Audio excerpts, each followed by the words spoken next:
Tidak harus belajar dengan keturunan Nabi. Keturunan Nabi kalau pemahamannya tidak sama dengan Nabi, jangan belajar dari dia. Yang paling penting itu pemahamannya memiliki mata rantai. Kalau nasabnya saja sampai ke Nabi, tapi pemahamannya tidak sampai ke Nabi, jangan belajar kepada dia. Mari gunakan akal pikiran, gunakan akal sehat untuk melihat sesuatu.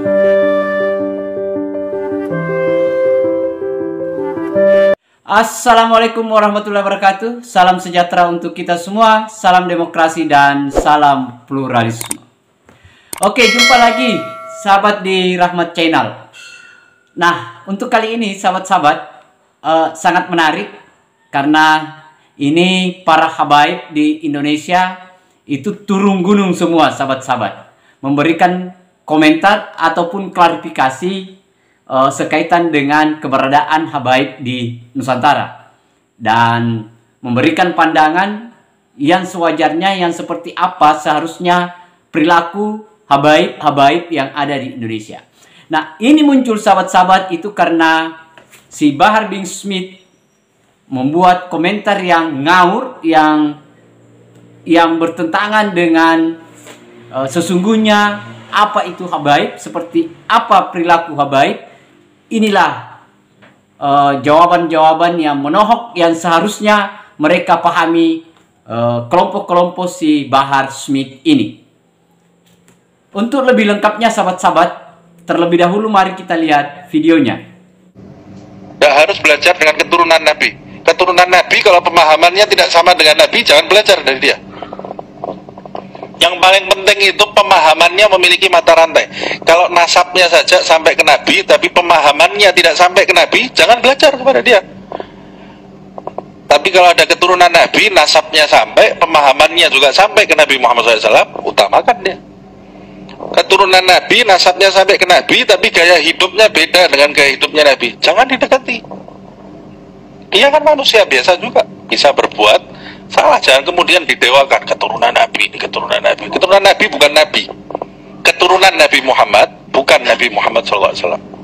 Keturunan Nabi Muhammad kalau jalan di jalannya Nabi Muhammad SAW, baru kita jadikan panutan.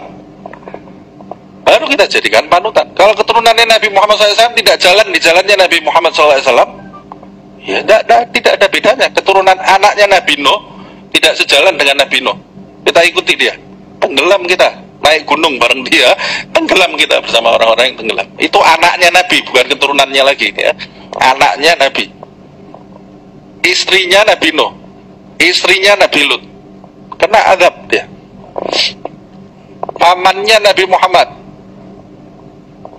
di neraka dia, Abu Lahab. Abu Lahab, pamannya Nabi Muhammad ini dekat loh ini. Pamannya sezaman dengan dia, pamannya Nabi Muhammad. Nah, ini yang ada zaman sekarang ini sudah keberapa keturunannya ini? Nanti dulu, jangan spekulasi, ini masalah agama ini ya.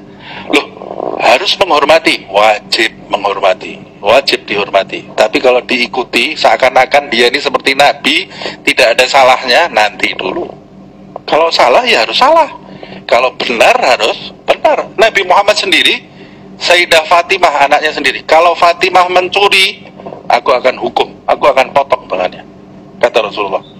Kalau Fatimah ini anaknya yang paling dicintai, kalau Fatimah mencuri, aku potong tangannya Fatimah. Tapi tidak mungkin Fatimah itu mencuri. Itu permisalan yang dibuat oleh Nabi Muhammad SAW. Kalau dia salah, salah. Kalau benar, benar. Kalau benar, harus kita dukung. Kalau salah ya jangan didukung. Kalau salah kamu didukung, tenggelam kamu sama dia. Nah, dan kita tahu, ya zuriat Nabi itu kalau seumpama zuriat Nabi itu seperti habaib-habaib yang ulama-ulama itu ya enak. Dan karena mereka itu tidak menggerogoti, mereka itu tidak tidak sampai menjadi beban bagi kita gitu loh. Nah, karena mereka punya ilmu. Nah, tapi kan banyak habaib bukan semuanya punya ilmu. Habaib bukan semuanya berakhlak yang baik. Habaib bukan semuanya berada dalam lingkungan yang baik. Mereka itu ya manusia, bukan manusia suci. Siapa bilang mereka para habaib itu manusia suci? Siapa bilang di antara elemen masyarakat itu kemudian tidak ada oknumnya? Ya pasti ada oknumnya. Pejabat ada oknumnya, ulama ada oknumnya, anggota legislatif ada oknumnya, semua ada oknumnya. Nah, begitu pula yang namanya habaib juga ada seperti itu, ada oknumnya juga. Kita beli buah-buahan, misalnya kita beli rambutan, semuanya bagus? Ada yang nggak bagus atau semuanya bagus? Pasti ada yang nggak bagus. Ya itu oknum namanya. Nah, jadi mereka itu manusia biasa, bukan malaikat. Ya, nggak ada yang mengatakan Habaib itu manusia yang suci, nggak ada. Ya, Habaib itu nggak mungkin berdosa, nggak ada. Mereka berdosa, bahkan dosanya itu 2 kali lipat karena mereka itu ada contoh dan tauladan. Gitu. Nah, oleh karena itu menyikapi mereka yang tidak baik akhlaknya, ya, melanggar syariatnya, kita sebagai seorang yang muhibbin, yang cinta pada zuriat Nabi, kita harus menegurnya. Harus menegurnya. Bahkan ada kalau kita cinta pada zuriat Nabi, kalau kita melihat anak kita berbuat maksiat, lalu kita lihat pada waktu yang sama ada habaib yang melakukan maksiat, kita harus tegur dulu yang habib itu kalau kita cinta pada Nabi SAW. Itu namanya cinta, bukan wah itu habib, biarin saja, malah dikasih uang untuk minum-minum dan sebagainya. Salah itu nanti bertanggung jawab depan Allah dan depannya Nabi Muhammad SAW, bukan cara seperti itu bukan mahabbah itu. Nah, oleh karena itu, cuma caranya kita itu menegurnya itu dengan cara yang baik, ya. Kalau semua kita harus memberikan sebuah didikan kepada mereka, harus dengan cara yang baik, bukan dengan cara yang kasar, menyinggung perasaan dan sebagainya, jangan gitu. Jadi saya ingatkan kepada para habaib yang mempunyai sifat yang tidak baik, tidak sinergi dengan akhlaknya Nabi SAW. Kita ini dimuliakan bukan karena badan kita, bukan karena hidung kita yang mancung, wajah kita yang tampan, badan kita yang tegap, atau karena sisilah kita itu, enggak. Kita ini dimuliakan karena di dalam diri para habaib itu ada darahnya Nabi SAW. Dan Allah terlalu menyatakan siapapun yang memuliakan darah Nabi SAW, maka Allah akan memuliakan dia. Tapi siapapun yang menghinakannya akan dihinakan juga, walaupun dia sendiri. Hati-hati. Hati-hati habaib yang merendahkan Nabi SAW dengan kehabaibannya itu dengan mempertampakkan akhlak yang tidak baik. Dan kita sebagai seorang yang muhibbin, maka tegurlah dengan cara yang baik. Mereka juga manusia biasa. Apa salahnya sih kalau kita itu memberikan sedikit daripada apa yang kita punya untuk menghormati Nabi Muhammad SAW dengan cara yang baik tentunya. Nah, semoga kita semua termasuk yang mendapatkan anugerah menjadi seorang muhibbin. Sehingga kita nanti di pada mahsyar kita termasuk yang minum telaga Al-Kautsar Nabi Muhammad SAW. Sebagaimana disampaikan Nabi SAW, mereka yang cinta pertama kali akan meminum dari telaga Al-Kautsarku adalah keluargaku, dan mereka yang cinta kepada keluargaku. Semoga kita termasuk meminumnya dan sehingga kita mendapatkan syafaatnya Nabi Muhammad SAW, dan semoga kita termasuk yang bahagia di dunia sampai di akhirat nanti. Bagi suatu masalah yang saya rasa antum juga menghadapi, Habib, ini ada habaib, Ahlul Bait, keluarga Nabi, dia mabuk, Bib. Bagaimana kita, Bib? Kita mesti cinta sama dia. Dia mabuk, dia bikin begini, dia bikin begitu. Ini nggak berani, Bib, takut kualat. Ente nggak nasehatin dia, ente bakal dituntut tanggung jawab di hadapan Rasulullah ntar hari kiamat. Malah kita siap ente ngadep Nabi Muhammad, punya jawaban. Kalau Nabi Muhammad bilang, engkau lihat cucuku bikin dosa, engkau biarin, punya jawaban apa maka Nabi Muhammad ntar? Mau bilang, ya Rasulullah, saya nggak enak. Mau bilang begitu sama Nabi? Saya cinta sama dia, cinta macam apa begitu? Saya kasih contoh. Saya pribadi bakal marah besar kepada seseorang lihat anak saya bikin maksiat terus dia diem. Kenapa? Gak enak anaknya Habib, lo khianat, lo gak sayang sama gue. Cuma ngomong kosong, gak enak anak Habib. Bukan gak enak, engkau biarkan anaknya Habib terjerumus di dalam kehancuran. Itu khianat. Kita kalau cinta sama Rasulullah, kita nggak bakal biarkan cucunya Rasulullah, anak keturunan Nabi Muhammad bikin maksiat terus kita diam, takut kualat. Itu khianat, bukan takut kualat, dan kualatnya jauh lebih besar lagi di hadapan Allah. Jelas? Kita cinta sama anak kita. Ini udah pada kawin punya anak, kita cinta sama anak kita.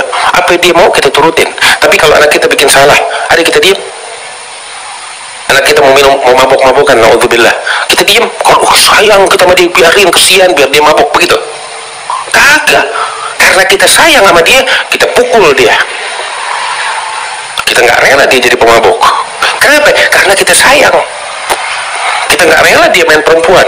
Karena itu kita pukul dia. Bahkan mungkin kita usir supaya dia mikir, ngambil pelajaran. Kenapa? Karena kita sayang. Kita nggak mau dia jadi bacot. Karena kita cinta sama anak kita. Demikian orang yang betul-betul cinta sama keluarganya Nabi, ngelihat mereka nggak benar, nasehatin. Kalau perlu pukul. Saya katakan itu. Kalau kita nggak lakukan itu, khianat terhadap Rasulullah SAW. Jelas. Ini saya kira perkara ini udah. Bib, saya takut. Jangan ngomong cinta. Jangan ngaku cinta. Siapapun yang berdakwah dengan cara yang bahaya, ya perlu kita kasih masukan, perlu kita luruskan kalau itu memang berbahaya, gitu loh. Itu Habib, itu Kiai, itu Gus, itu Ustadz, itu siapapun berdakwah membahayakan persatuan, membahayakan ukhuwah, betul-betul membahayakan ya, tidak digeret untuk di ala politik ke barat dan ke timur, membahayakan, benar-benar membahayakan. Maka si Habib itu, si Kiai itu, si Ustadz itu diberi masukan. Ingat, kalau dari pertanyaan berarti dia tokoh, gitu kan. Yang mau Anda nasihati ini tokoh, posisikan dia sebagai tokoh, dan cara menghormatinya harus hati-hati, lembut, karena dia tokoh. Jangan tokoh Anda posisikan seperti anak kecil, Anda marahi, Anda nggak ada hikmah, diem aja sudah. Seperti pernah kita membahas tentang ketika ada satu jenderal yang berbicara dianggap itu bersalah. Oke, kalau memang dia bersalah, nasihati.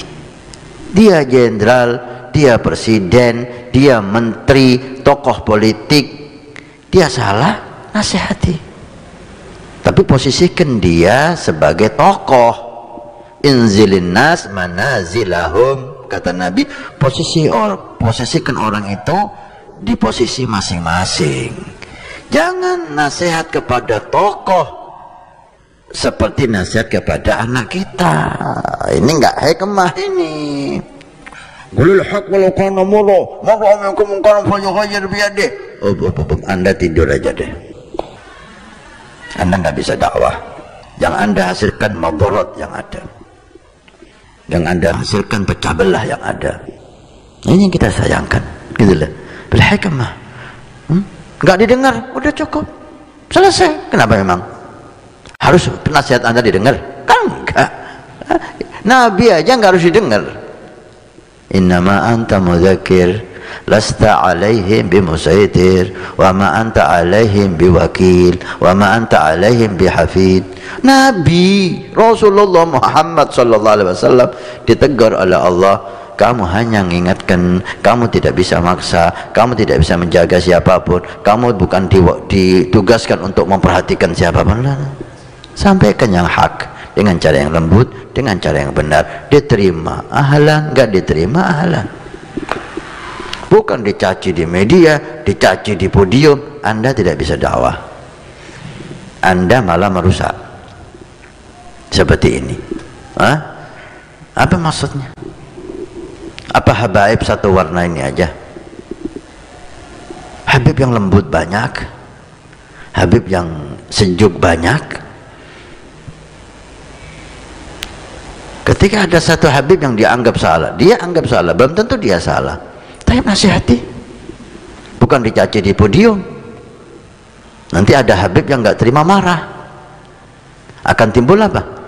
Anda ini nahi mungkar, apa Anda menimbulkan mungkar sekarang? Cara Anda ini, Anda membuat mungkar lagi. Cara Anda mungkar dan Anda menumbuhkan mungkar lagi. Anda memperbelah umat sekarang, memecah umat Anda ini. Sok nahi mungkar, sok bela NKRI, sok bela Indonesia. Anda menghancurkan NKRI. Anda sadar atau tidak? Nasihati tokoh itu dengan posisinya. Anda posisikan dia sebagai tokoh, hormati, ngomong yang halus, gitu. Kalau Anda nggak bisa, diam aja deh, supaya nggak timbul masalah lagi. Seperti ada kiai ngawur banyak. Gimana caranya? Jangan dicaci di podium, nasihati. Nggak bisa, doakan, selesai. Jangan Anda menambah masalah. Pernah Habib Umar ditanya oleh salah satu tokoh, oleh kiai, tentang satu tokoh yang dianggap nyeleneh. Dianggap nyeleneh. Gimana Habib kalau dicaci di podium? Anda jangan membuat masalah baru. Tokoh yang Anda caci itu ada pencintanya, ada pengikutnya. Ketika Anda caci di podium, pencintanya marah, timbullah masalah. Anda ini mau menyelesaikan masalah apa mau membuat masalah? Ini hikmah ya, sangat disayangkan. Cara menasihati yang nggak tepat itu akan timbul masalah. Nasihat kepada habaib, nasihat kepada kiai, nasihat kepada tokoh, cara harus tepat. Kalau Anda nggak bisa cara yang tepat, diem, jangan bicara, lebih baik daripada Anda menimbulkan masalah lagi sekarang. Kadang-kadang cari nama, cari popularitas, mencaci kiai ini, mencaci gus ini, mencaci habib ini, kepingin terkenal nih saya hebat. Alah ya wailak. Ya wailakum, ini bahaya bagi Anda. Jangan Anda ingin mengangkat diri Anda dengan membuat perpecahan dan permasalahan di negeri kita. Ayo kita jaga negeri ini ya. Permasalahan kita atasi. Ada oknum semua, ada oknum di habaib, ada oknum di kiai, ada oknum di gus, ada oknum di ustadz, ada oknum di pejabat, ada oknum kepolisian, ada oknum TNI. Semuanya itu ada oknum, karena semuanya itu manusia. Di politik, tokoh politik ada oknum, partai manapun. Caranya gimana? Ya oknum itu kita nasihati, jangan kita sapu rata. Kalau kita sapu rata, timbullah masalah. Oknum itu pun cara menasihatinya yang bagus, dengan hikmah, jangan di depan halayak ramai. Nah, Imam Syafi'i mengatakan, nasihat fil mala fadhihah. Mencaci, menasihati di depan banyak orang itu bukan nasihat namanya, itu mempermalukan. Nah, itu nggak boleh ya. Cara dakwah itu kadang-kadang lebih penting dari dakwah. Nah, itu tadi sahabat-sahabat, kita sudah lihat videonya ya, bagaimana para habaib ini memberikan komentar atau respon terhadap posisi habaib yang ada di Indonesia. Yang kita tahu bahwa betul bahwa habaib atau syarif atau syarifah adalah cucu Nabi Muhammad SAW secara garis keturunan, tetapi yang muncul adalah perdebatan orang-orang yang menggunakan label habaib, tetapi perilaku yang dia munculkan di publik itu tidak berperilaku yang sewajarnya sebagai keturunan Nabiullah Muhammad SAW. Ini yang mendapat respon dan perlawanan dari para ulama-ulama pribumi, dan juga direspon oleh para aktivis media sosial dan aktivis agama di Indonesia. Nah, ini sahabat-sahabat, sehingga isu semakin panas, isu semakin berunding, dan saya kira ini adalah pembelajaran yang harus diambil, dicermati, dan dijadikan sebagai pembelajaran bagi si Bahar Smith ini, supaya dia belajar. Nah, saya kira itu sahabat-sahabat. Terima kasih banyak. Akhir kata dari saya, wassalamualaikum warahmatullahi wabarakatuh. Salam demokrasi, salam pluralisme, NKRI harga mati.